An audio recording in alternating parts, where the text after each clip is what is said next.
A gente fez avaliação de cervical na aula passada, né? Aula cervical, inspeção e palpação, avaliar músculo, tensão muscular, né? Avaliar estruturas articulares, avaliar simetrias. Então, na inspeção e palpação, vocês sabem exatamente o que vocês vão investigar, tá?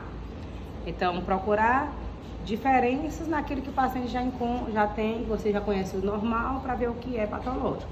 Então, sempre buscando as estruturas que estão mais próximas, né? Mais próximas da região onde ela está sentindo dor. E aí focar nesse diagnóstico, tá? O que vocês vão fazer? A paciente, por exemplo, vamos simular que ela está sentindo uma dor cervical com irradiação para o lado direito. A gente sempre vai tentar avaliar mudança de movimento, por exemplo, no padrão de movimento, na hora que ela virar, né, para o lado acometido ou para o lado contralateral, avaliar qual é a diferença, se ela tem alguma, né, limitação de movimento, se a paciente quando faz o movimento, se ela vai ter alguma compensação do ombro ou qualquer outra estrutura. E quando a gente vai avaliar esse padrão de movimento, a gente precisa investigar se tem alguma patologia que possa estar tendo uma compressão, né? Compressão geralmente vai indicar dores, vai ter, aliás, sintomas de radiação, né? Então, toda patologia compressiva vai dar radiculopatia. Radiculopatia pode ser uma hernia discal, pode ser uma protusão, certo? Um abaulamento, um osteófito que pode estar pisando. E aí a pessoa sentir a dor irradiada. Então, sempre quando tem suspeita de dor irradiada, a gente tem que lembrar daqueles testes neurais que a gente fez em RTM.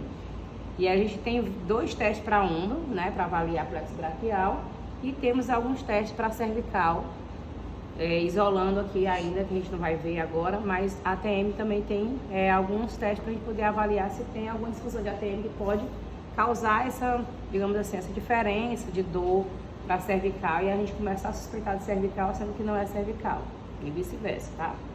Então a gente precisa realmente tirar as dúvidas em relação ao teste. Então a gente tem alguns testes, eu até mostrei para vocês, o teste de compressão, que é o teste que vai pressionar as estruturas que já tem algum bloqueio ali, já está comprimindo raiz nervosa, então a compressão vai aumentar e intensificar essa dor. Não vai ficar do mesmo jeito, ela vai intensificar mais, porque a pessoa já tem a compressão e eu vou aumentar essa compressão. Então essa compressão vai ser irradiada, vai causar dor irradiada para um dos lados, tá? Então a parte da compressão você pode fazer com o paciente sentado ou deitado. Lembrando que sentado eu tenho muita ação muscular, porque quando está sentado a gente está com o pescoço ativo, né? Então a musculatura de uma certa forma está um pouco mais tensa.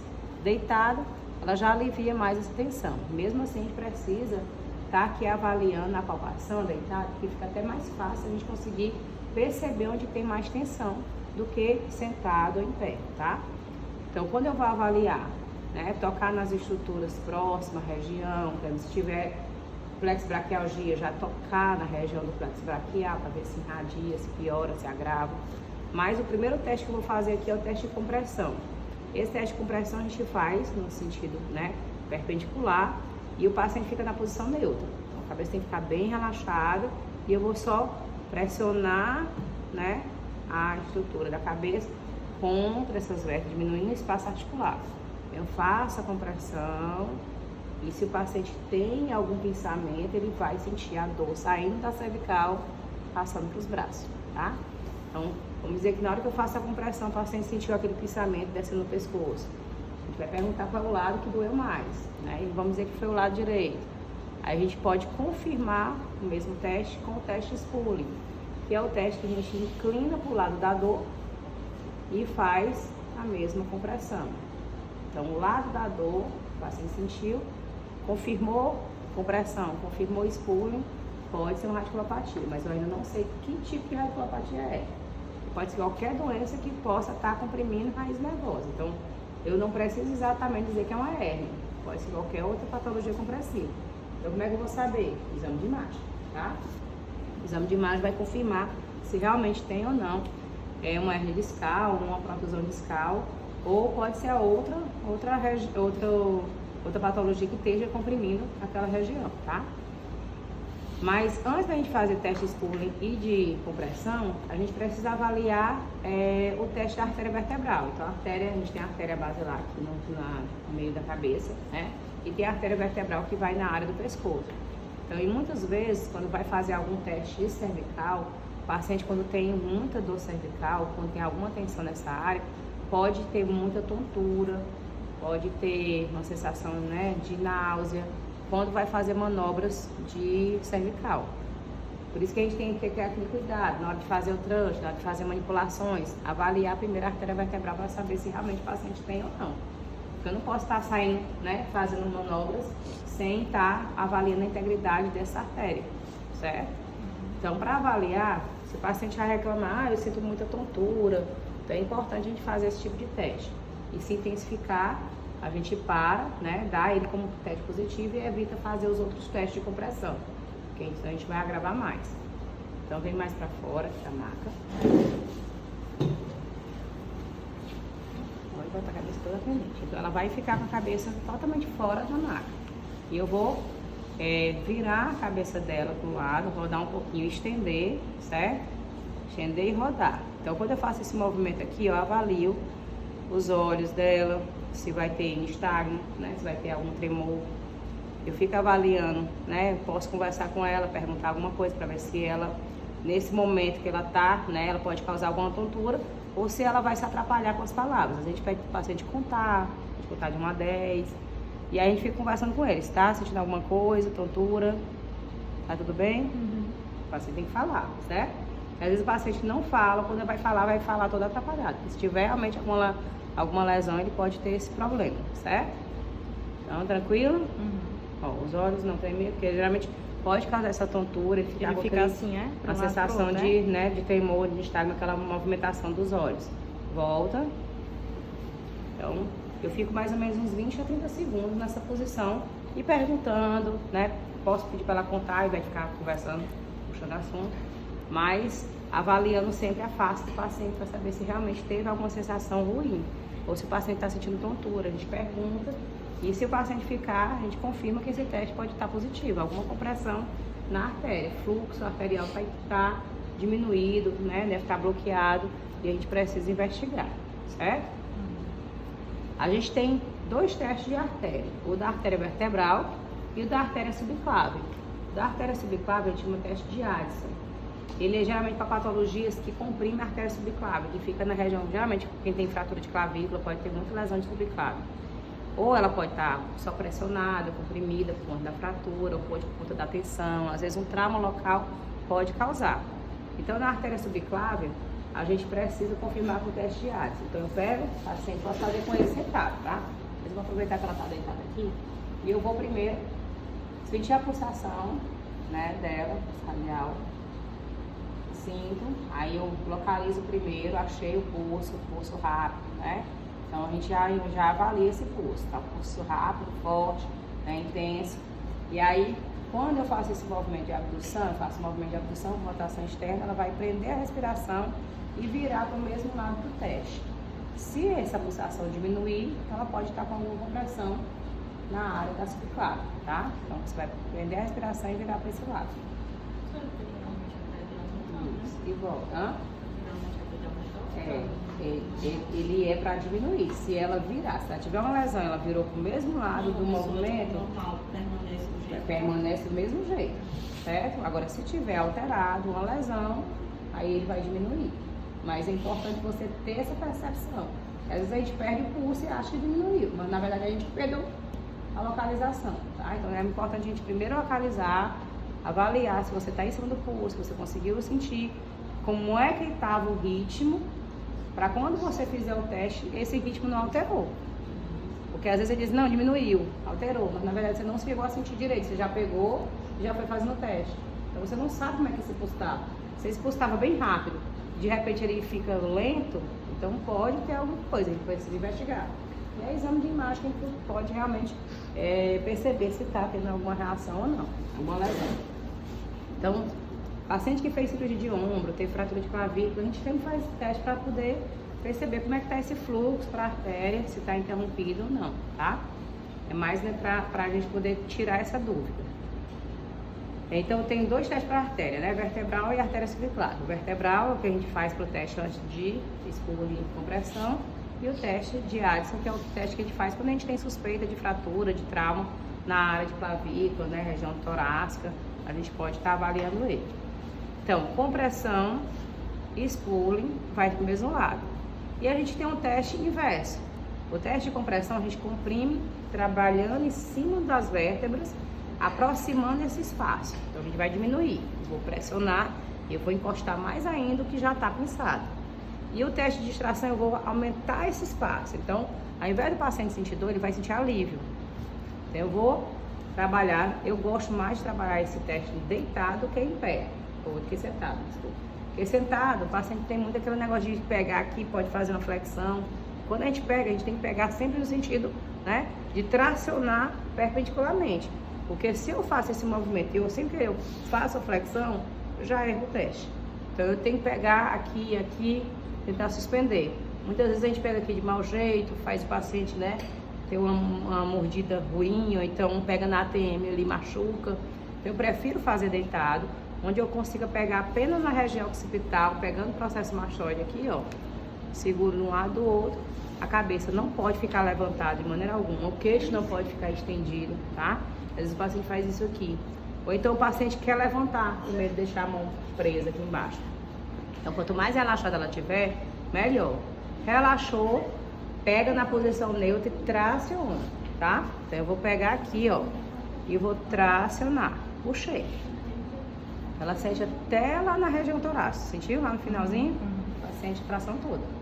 Então, eu puxei, é para aliviar a dor do paciente. Ou seja, o paciente já está sentindo dor, eu vou só aliviar.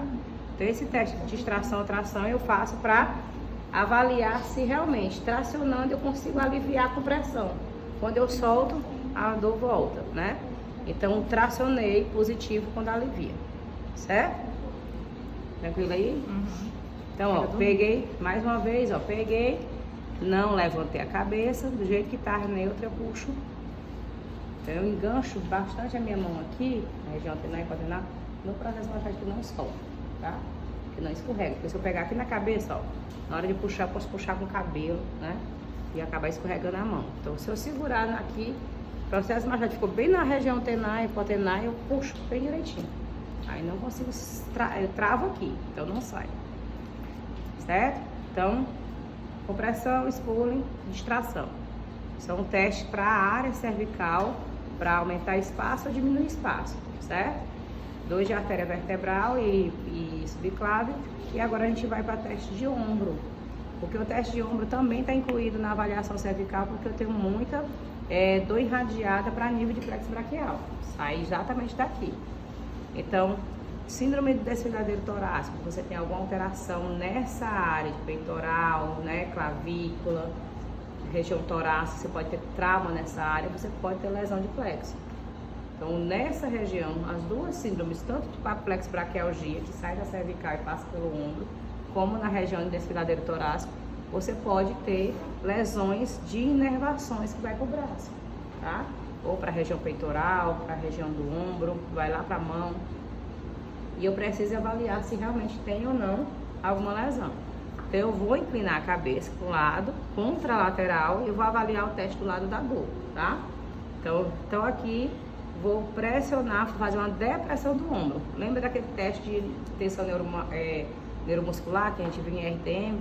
A gente sempre vai fazer a inclinação lateral e fazer a depressão para avaliar mediano, ulnar e radial. Então, eu só faço desci o ombro, uma depressão do ombro, eu tenho que causar o estiramento plexo braquial, o paciente já sente a dor na região do braço, certo? Então, a depressão do ombro, deprimiu o ombro, sentiu a dor irradiar, eu posso ter tensão de plexo braquial. Que tipo de tensão é essa? Pode ser a musculatura tensa em cima do plexo braquial, causando inervação, pode ser uma cervicalgia, uma hernia discal comprimindo e tracionando as raízes, porque sai da cervical, todas elas, né? E passa aqui no plexo e vai para o braço. Pode ser um trauma nessa área de ombro. Então, durante a cirurgia ou então algum trauma que o paciente teve, eu posso ter lesão de plexo. E aí eu tenho que realmente investigar. Para eu investigar qual é o nervo que está localizado, aí eu tenho que ver mediano, ulnar, né, radial. Aí eu faço aqueles testes neurais. Mas só em deprimir o ombro eu já sei que vai causar esse desconforto, tá? Bota sua outra mão na cabeça dela ou não? Não. Segura dos dois ombros? Não, eu só tô apoiando mesmo. Mas, ó, se ficou aqui, ó, você pode fazer, manter a lateralidade da cabeça e deprimir o ombro, tá? Outro teste que avalia para saber como é que também tá essa movimentação do braço. Por exemplo, ela vai fazer a abertura do braço, faz a abdução, ela sente dor, né? Quando tá abaixado, quando tá deprimido. Quando vai subindo, ela vai diminuir essa dor. Se aliviar quando ela tiver com a mão na cabeça, que é o teste de abdução do ombro, é sinal que é positivo também para essas mesmas patologias, tá? Então, é um teste também que o paciente às vezes assim, ó, quando eu tô com o braço para baixo aqui dói bastante, mas quando eu vou levantar, aí o paciente consegue colocar a mão na cabeça e sente um alívio. Tem gente que às vezes fica com o braço na cabeça porque sente alívio por conta desse estiramento. Então é uma forma de avaliar também essa dor irradiada, tá? Então são 2 testes de ombro, certo? Outro teste que a gente pode fazer, mas é um teste que normalmente a gente avalia para cervical, para torácico ou lombar, é o teste de Kern. É um teste que avalia quem tem alguma limitação na área da medula ou inflamação, quem tem meningite, porque a meningite ela inflama toda a área, né, da medula espinhal. Você tem um processo inflamatório e o paciente fica muito rígido no pescoço, não consegue fazer nenhuma movimentação. Então o paciente ele fica limitado para fazer uma flexão na cabeça. Então, por exemplo, na hora de fazer esse movimento aqui, ela vai sentir muita rigidez em algum trajeto da coluna.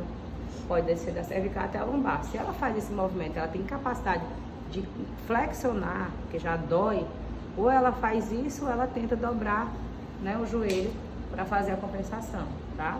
Então ela tem alguma inflamação nessa área, qualquer região da coluna, e quando ela vai fazer a flexão, ela não consegue. Então ela tem essa rigidez e ela tem essa dificuldade de manter a perna estendida enquanto flexiona. A gente lembra daquele trajeto contínuo do tecido neural, né? Que vai da cabeça até os pés. Então, quando a gente faz esse movimento aqui e não consegue, eu preciso fazer a flexão do joelho para poder aliviar esse estiramento, tá? Então, é um teste mais para a gente fazer se tem meningite, se tem algum processo, alguma limitação na medula espinhal, alguma lesão que pode estar no trajeto da cervical até a lombar, certo? É um teste que vai geral, para toda a parte da coluna. E o Valsalva. De Valsalva também é um teste que vai para geral. Ou seja, eu tenho uma hernia discal lá na lombar ou lá na cervical.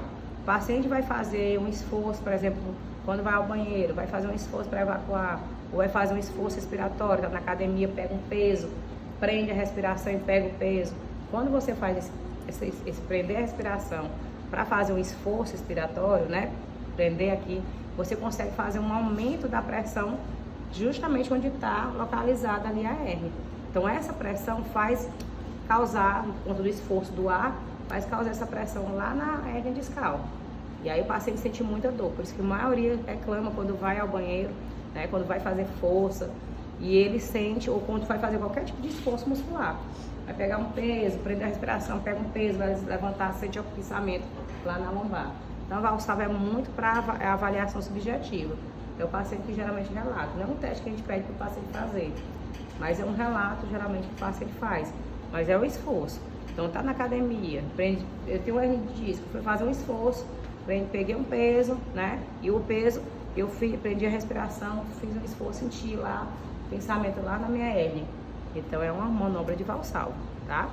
É um esforço respiratório que comprime a região onde está justamente localizada ali a hernia, certo? Então são 2 testes que geralmente a gente pode confirmar. Então, o geral são esses testes aqui, que a gente faz para cervical. Claro que tem muitos outros testes que a gente pode estar associando, mas a gente tenta fazer pelo menos o básico. 2 testes para hérnia, 2 testes para plexo braquial, para a gente poder confirmar o que a gente já tem suspeitado na hora da avaliação, tá? A gente confirma com o exame de imagem. Então é ótimo para a gente poder avaliar a integridade da cervical dessa forma. Tem suspeita e a gente tem que ser muito clara. O que o paciente tem que sentir? Dor, irradiação. Então a gente não induz na hora de perguntar para o paciente, porque é muito importante isso. Às vezes a gente pergunta assim, a dor foi pro braço? Aí o paciente, foi para qual braço? Porque às vezes o paciente entra até em contradição. Tanto é que ele às vezes ele não sabe nem dizer se foi para lá, para cá. Então você tem que ser bem claro na hora de perguntar. Sentiu, senti. Às vezes sentiu a mão na cabeça, a pressão, mas não sentiu o que é para sentir, que é justamente o aumento da pressão ou piorar, agravar a dor que ele já sente. Então é como se eu desse uma condição de piora do agravamento daquele sintoma que ele já tem, tá? Ok? Então avalie a vértebra, eu posso fazer qualquer outro teste, porque dá certo a gente conseguir fazer essa avaliação aí, tá? Então só para avaliar aqui, ó. Fiz o teste firme, de novo com a cabeça para fora. Só para voltar aqui a vertebral, a gente faz a avaliação aqui, ó. Em extensão com inclinação e rotação. Avalie os olhos, observa, tá?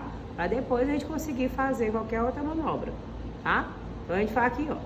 Fez aqui, e aí fez ela conseguiu, depois que eu avalio que não deu nada, né? Mas eu não posso ficar fazendo trouxa de qualquer jeito, tá? Volta aí. Só porque foi perto de aniversário. Vamos lá? Fazer alguma